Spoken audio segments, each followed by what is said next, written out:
en entamant avec les âmes du purgatoire le voyage qui conduit de la purification au paradis et est médiatrice de libération et de rédemption. À ses côtés, le purgatoire devient un lieu non pas de punition, mais de purification. Ceux qui se rendent en pèlerinage à Montlégion ne peuvent manquer ni cette merveilleuse église, ni la statue de la Mère de Dieu. Tout comme alors l'abbé Paul Buguet a fait construire cette basilique et a placé la figure de Marie haute de 13 mètres 70 et pesant 13 tonnes, les deux deviennent un moment qui s'élève vers le ciel dans un monde qui en semble si souvent oublier Dieu. Nous sommes à la fin du XIXe siècle lorsque l'exode rural des habitants de la région entraîne des grands défis sociaux. C'est une lutte pour la survie qui éveille chez les gens la tentation de vouloir vivre seulement de pain. Aujourd'hui encore, c'est le danger du matérialisme que de ne pas vouloir admettre que l'âme peut aussi mourir de faim là où elle est privée de foi.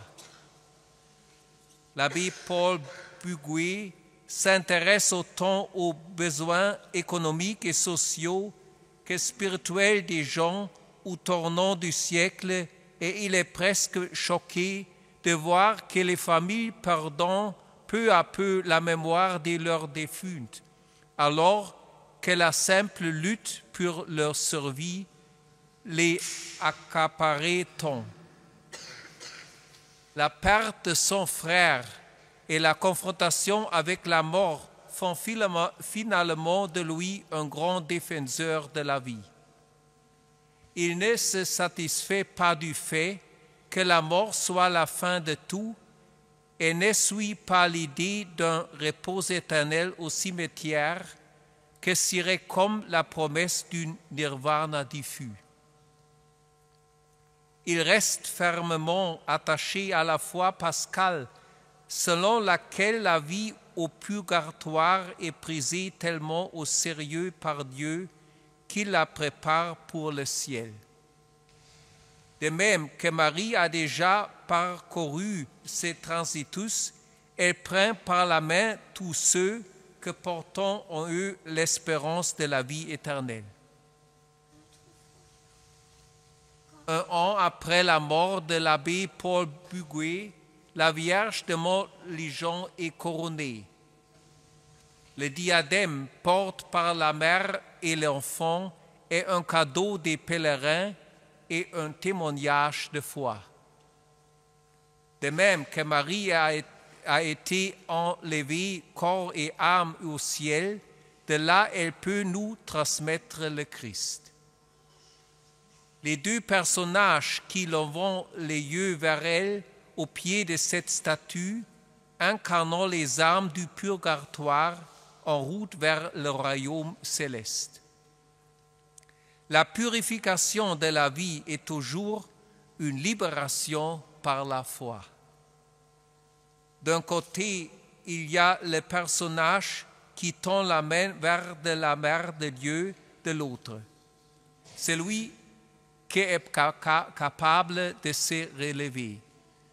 Il y a une dynamique dans cette image qui correspond à un triple mouvement qui est parti de Montlégion dans l'Église universelle.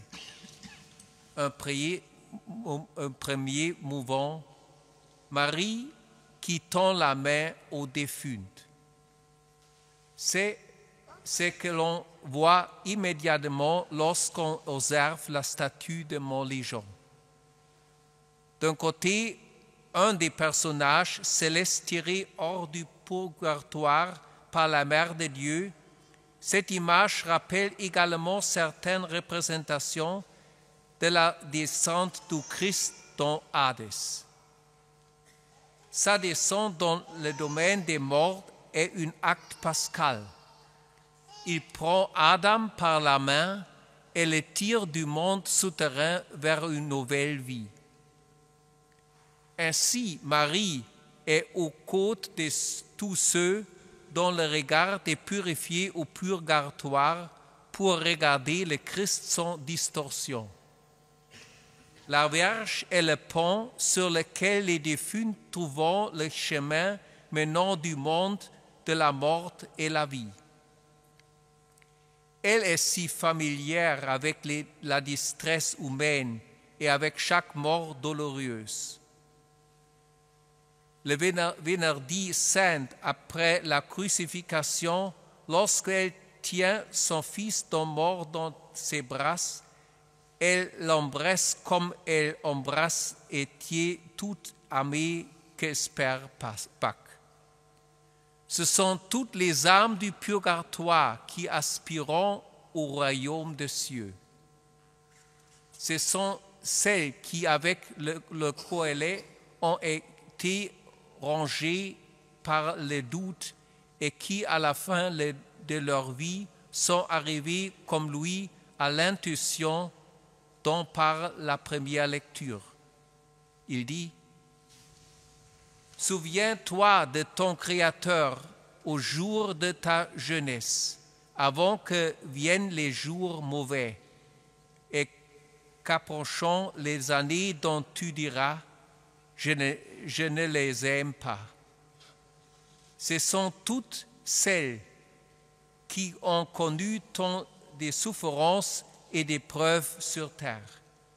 Ce sont des victimes d'abus avec qui nous ressentons et comprenons comme Marie que face à cette horreur, il doit y avoir le purgatoire, ce lieu de purification, afin qu'il ait une justice de Dieu, que les auteurs expient leurs péchés et pour rendre la vie aux victimes. Combien la foi serait mais honnête et impitoyable son purgatoire. Comme il est réconfortant d'entendre ces messages du jugement qui rétablit la justice devant Dieu.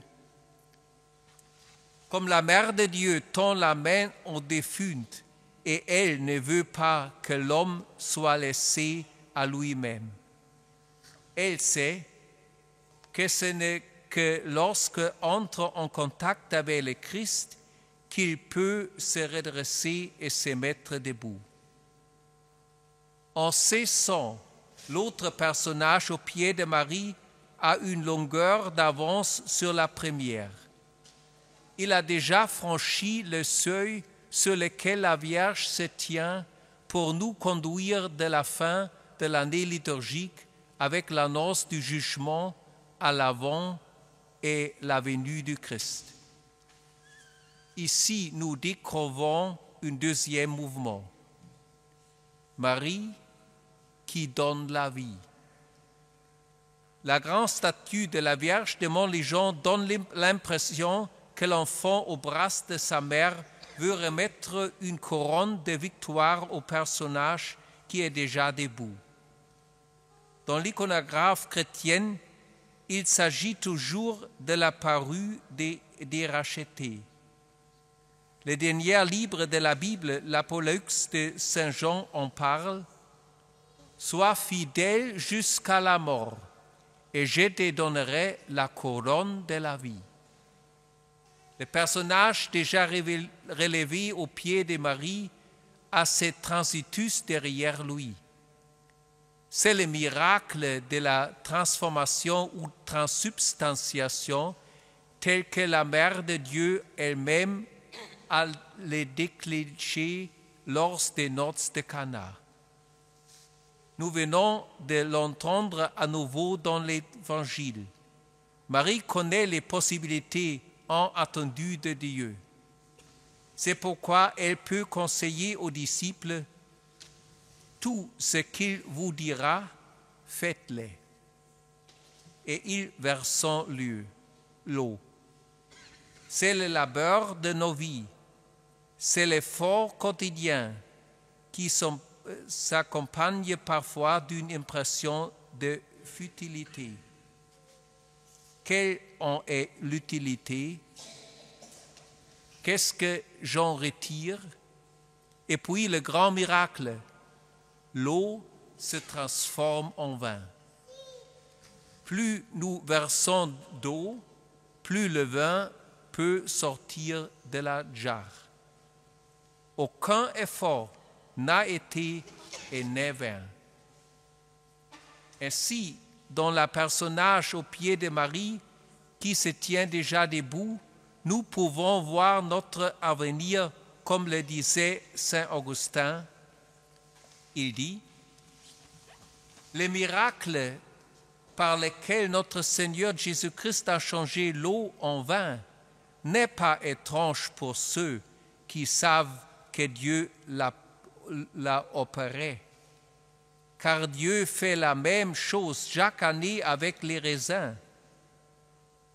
Tout comme Dieu fait en sorte que l'eau, que les nuages déversant deviennent du vin à travers les raisins, il en est de même pour l'eau des jarres que le Seigneur avait transformée en vin.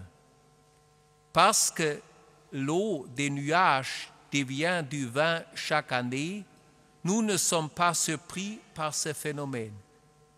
Nous ne nous en émerveillons plus car cela arrive si souvent. Frappons pour qu'il nous ouvre et nous envire de son vin invisible, car nous aussi, nous étions de l'eau. Il nous transformait en vin, il a fait de nous des âges et des gens qui ont le juste goût. Avant, nous ne pouvions pas goûter, mais maintenant nous goûtons la foi en lui. Chères sœurs et frères, Marie qui nous donne le Christ, comme ici sur cette représentation, nous interpelle ce qu'il vous dit, faites-le. Et dans chaque célébration de l'Eucharistie, nous recevons le miracle de la transformation, de la transsubstantiation.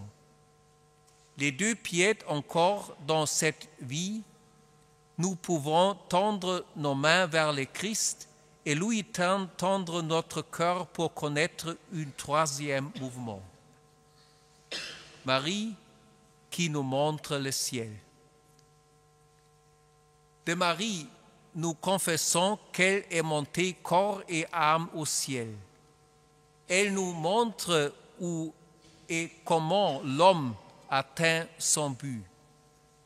Elle transcende toute forme de dictature de la mondanité qui est si souvent décrétée et nous ouvre les yeux face de l'horizontalisme qui veut que dans la liturgie et la vie, les gens ne regardant qu'eux-mêmes et ont perdu Dieu de vue. Ceux qui répétons les invocations du chapelet, que t'a accueilli au ciel aux vierges et qui t'a couronné au ciel aux verges, trouvons dans ces moments leur chemin vers les eaux. Lorsque Sainte Mechtilde de Magdebourg a dit un jour, « Ô Dieu, je me priais entre tes mains », cela s'applique d'autant plus au rosaire. Lorsque l'âme devient de plus en plus légère dans la prière, parce qu'elle se rapproche de Dieu, en elle nous tendons vers le ciel. Ainsi, nous avons le sentiment d'être tous liés les uns aux autres et que le ciel et la terre ne peuvent être séparés l'un de l'autre. Comme le dit apôtre Paul dans la deuxième lecture, nous ne sommes pas indifférents à la vie des autres, de même que toutes les âmes du passé, du présent et du futur nous appartiennent. Si un seul membre souffre, tous les membres partageant la souffrance. si un membre est à l'honneur, tout partageant sa joie. En vue du ciel, les chrétiens en particulier peuvent témoigner au monde par leurs prières, comme l'a dit le philosophe polonais Jarosław Pelikan. La tradition pour les chrétiens n'est pas la foi morte des vivants, mais la foi vivante des morts et pour les morts. Chers frères et sœurs, j'ai trouvé une prière dans un sanctuaire marial près à Rome, à Genazzano. Je l'ai un peu développée et elle me revient à l'esprit à la vue de la mère de Dieu de Montligeon couronnée ici.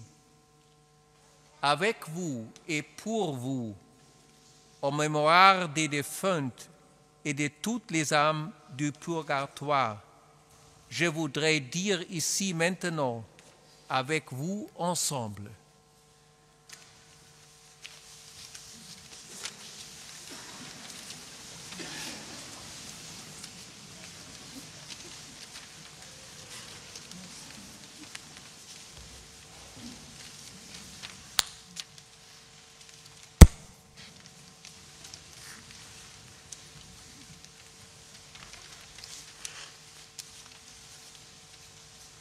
Marie, ici avec ton Fils, reine avec une noble couronne, Mère, sœur, médiatrice, consolatrice des affligés. Je veux tout dédire, tous les chagrins, mais tout en même temps, tous les doutes, toutes les questions, je veux te les apporter, Mère. Les chemins que je ne connais pas non-mêmes, les personnes qui me sont chères, la culpabilité que je me faisais, les préjudices causés à autrui, les contradictions que je pouvais dire, toute ma volonté, tous mes efforts, mes conseils, mes affaires, mes oublis, mon égoïsme, mes désirs, mes recommençants, mon silence et mon jugement. Toutes les petites choses qui me dérangent si souvent, chaque omission, chaque action, goûte par tout. Mère, tu connais la douleur, c'est vers toi que mon blessure. Mère, dans cette image de toi, nous voyons le bouclier de notre foi. Ton vêtement montre la parure, ton regard se pose fidèlement sur moi. Tous deux me relevant tout le cœur. Toi qui en posant avec tout. Mère, ici avec ton Fils, la récompense éternelle de nos efforts, c'est à toi. Amen.